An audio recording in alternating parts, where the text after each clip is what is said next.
पिछले 556 दिन, हाँ, 556 दिनों से 69,000 शिक्षक भर्ती के 69,000 शिक्षक भर्ती जो छात्र हैं, जो उस पूरी भर्ती प्रक्रिया में बहुत सारी चीज़ें हुई हैं। और इतना अगर आप उसको देखेंगे तो पहले सरकार ने गलती की, फिर इसके बाद मामला कोर्ट गया, फिर कुछ सही हुआ, फिर सरकार, ये कुल मिलाकर अब सोच लिए 1.5 साल से पूरा आंदोलन चल रहा है। उधर क्या है पूरा मसला 68,500 और 69,000 का। हमारे साथ में भाई साहब हैं और इनसे हम इस पूरे मसले को समझेंगे, क्या कुछ मुद्दे हैं जिससे 1.5 साल से पूरा आंदोलन चल रहा है ये। जी, मैं तूफान सिंह, कुंडा प्रतापगढ़ से। उत्तर प्रदेश सरकार का गठन होने के बाद बेसिक शिक्षा विभाग में 2 भर्तियां निकाली गईं, एक 68,500 सहायक शिक्षक भर्ती और 69,000 सहायक शिक्षक भर्ती। दोनों भर्तियों में पूरी तरीके से आरक्षण के खुला घोटाला किया गया। 68,500 शिक्षक भर्ती में ओबीसी, दिव्यांग, भूतपूर्व सैनिक और स्वतंत्रता वर्ग के अभ्यर्थियों को 5% की जो उत्तीर्णांक में छूट मिलती है उसको नहीं दिया गया। बैरिकेटिंग करके ओबीसी वर्ग में रखा ही नहीं गया। इसके लिए मामला राष्ट्रीय पिछड़ा वर्ग आयोग नई दिल्ली, राज्य पिछड़ा वर्ग आयोग लखनऊ और विधान परिषद की सामाजिक न्याय व सद्भावना समिति में चला। पिछले 2 से 2.5 सालों में बाकायदे अधिकारियों के द्वारा वहां पे पक्ष रखा गया, आम अभ्यर्थियों के द्वारा पक्ष रखा गया और माननीय विधायक और माननीय सदस्यों के द्वारा पक्ष रखा गया। उसके बाद निर्णय आया, उसमें ये बेसिक शिक्षा विभाग को आदेशित किया गया, संस्तुति रिपोर्ट भेजी गई कि आप 68,500 शिक्षक भर्ती में ओबीसी वर्ग में रखें और 5% की छूट देते हुए उत्तीर्ण करके इनकी नियुक्ति की जाए। उसमें लगभग 22,000 सीटें खाली हैं और ओबीसी वर्ग में 9,500 सीटें खाली हैं। उस पर भी अभी सरकार ने कोई भी सकारात्मक कदम नहीं उठाया। इसके बाद 69,000 सहायक शिक्षक भर्ती आती है, उसकी परीक्षा हुई, उसमें बच्चों ने पार्टिसिपेट किया, रिजल्ट डिक्लेयर किया। उसमें ओबीसी को जो 27% आरक्षण मिलना चाहिए, जिसके तहत 18,556 सीटों पर नियुक्ति होती है ओबीसी अभ्यर्थियों की, वहां पे 3.86% ही नियुक्तियां की गई, अर्थात 19,000 सीटों का घोटाला किया गया उत्तर प्रदेश सरकार के द्वारा, जिसको लेकर हम अभ्यर्थियों ने माननीय राष्ट्रीय पिछड़ा वर्ग आयोग, माननीय राज्य पिछड़ा वर्ग आयोग और माननीय उच्च न्यायालय इलाहाबाद की शरण में गए।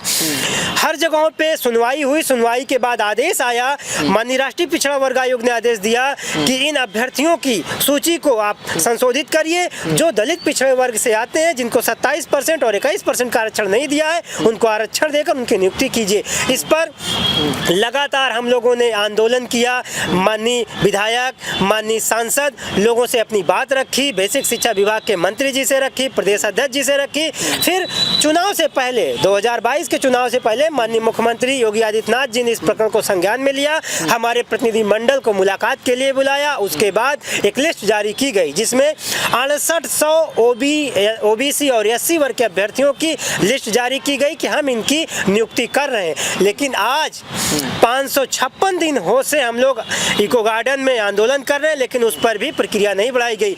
योगी सरकार ने 69,000 शिक्षक भर्ती में आरक्षण घोटाले को स्वीकार किया कि हमने विसंगतियां करी थी, उसको सुधारते हुए लिस्ट निकाली, लेकिन अभी तक चाहे अधिकारियों की मिलीभगत हो, चाहे सरकार की दलित पिछड़ा विरोधी नीतियों का खामियाजा हो, हम अभ्यर्थी आज भी सड़कों पर आंदोलन करने के लिए बाध्य हैं। इस पर कोई भी न्याय नहीं मिल पाया और हम लोग आज 2 दिनों से भूख हड़ताल पर बैठे हैं। जो 5 अभ्यर्थी योगी सरकार से अपने हक और अधिकार के लिए भूख हड़ताल पर बैठे हैं, अगर उनके साथ कोई भी ज्यादती होती है, कोई भी घटना घटती है, उसकी पूरी जिम्मेदारी माननीय मुख्यमंत्री उत्तर प्रदेश सरकार योगी आदित्यनाथ की होगी। क्योंकि हम लोगों ने हर स्तर पर हर उन सक्षम अधिकारियों से, सरकार और तंत्र में बैठे आला कमान अधिकारी और सरकार के लोगों से गुहार लगाई। कोई भी ऐसा माननीय सदस्य नहीं बाकी होगा जिसके पास हम लोगों ने अपने दर्द और अपने प्रार्थना पत्र को लेकर ना गए हों कि हमारे इस प्रकरण को सुनवाई करके निस्तारित कराया जाए। लेकिन अभी तक भी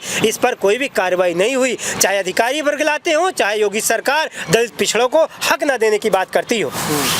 ये जो पूरा मसला शुरू हुआ था, किस साल में शुरू हुआ था, एक बार थोड़ा शॉर्ट में बता दें। बहुत सारे लोग जो हैं शायद जैसे मुझे ही पूरी चीज़ें नहीं पता थी, तो जैसे मैं इसको समझ सकूँ एकदम सिंपल तरीके से। 68,500 शिक्षक भर्ती का विज्ञापन 9 जनवरी 2018 को जारी किया गया। उसकी परीक्षा 27 मई 2018 को हुई। उसका रिजल्ट 13 जुलाई 2018 को जारी किया गया। उसके बाद उसमें करीब 46,500 कुछ अभ्यर्थियों की नियुक्ति की गई। बाकी अभ्यर्थियों पर सीटें खाली हैं, उनका मामला कोर्ट कोर्ट में और आयोग में चला, आदेश आने के बाद भी अभी तक उस पर कार्रवाई नहीं की गई।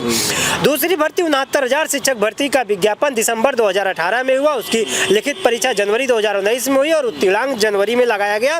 2 साल तक कोर्ट में मामला चला। कोर्ट से निस्तारित होने के बाद 2021 में उसके चयन प्रक्रिया को बहाल करके उस पर नियुक्ति की गई। लगभग काफ़ी सीटों पर नियुक्ति की गई, जिसमें 27,000 की जो 27% जो ओबीसी वर्ग को मिलना था वो नहीं मिला गया। उसी को लेकर लड़ाई जारी है, अभी तक मामला चल रहा है। आपको क्या लगता है कि सरकार वाकई नौकरी नहीं दे रही है क्योंकि नौकरी नहीं देना चाहती है, या वो जो बहुजन तबके के जो छात्र हैं, ओबीसी हैं, एससी हैं, एसटी हैं, उनको मतलब हटा रही है, एक तरीके से देखा जाए उनका हक छीन रही है? क्या लगता है, नौकरी नहीं देना कि उनसे नफरत है उनका बहुजन तबकों से, इसलिए वो? देखिए, योगी सरकार तो रोजगार के ढिंढोरे को पीटते हुए सत्ता में आई, लेकिन सत्ता में आने के बाद रोजगार को ध्यान ही नहीं दिया गया। किसी भी विभाग में वैकेंसियां निकालने की जरूरत ही नहीं की गई, और जब भी कोई वैकेंसी आई तो वह उसका मामला इतना पेचीदा होता गया, कभी आरक्षण का खिलवाड़ रहा, कभी नियम का हवाला दिया गया, माननीय न्यायालय में लंबित रहे।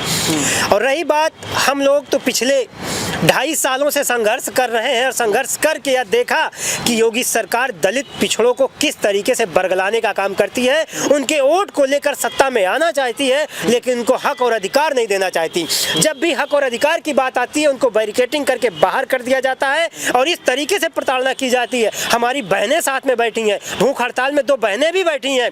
जब भी हम लोग अपनी मांग को लेकर शांतिपूर्वक तरीके से किसी भी अधिकारी के पास, किसी भी माननीय जी के पास जाते हैं तो उनसे बर्बरता पूर्वक लाठीचार्ज कराया जाता है और घसीट कर प्रिजन वैन में भर के उन्हें इको गार्डन छोड़ दिया जाता है, उस 4 दीवारी में कैद कर दिया जाता है, जहां से उनकी आवाज़ और उनका हक और अधिकार वहीं पर दफन हो जाए, आगे समाज तक ना पहुंच पाए।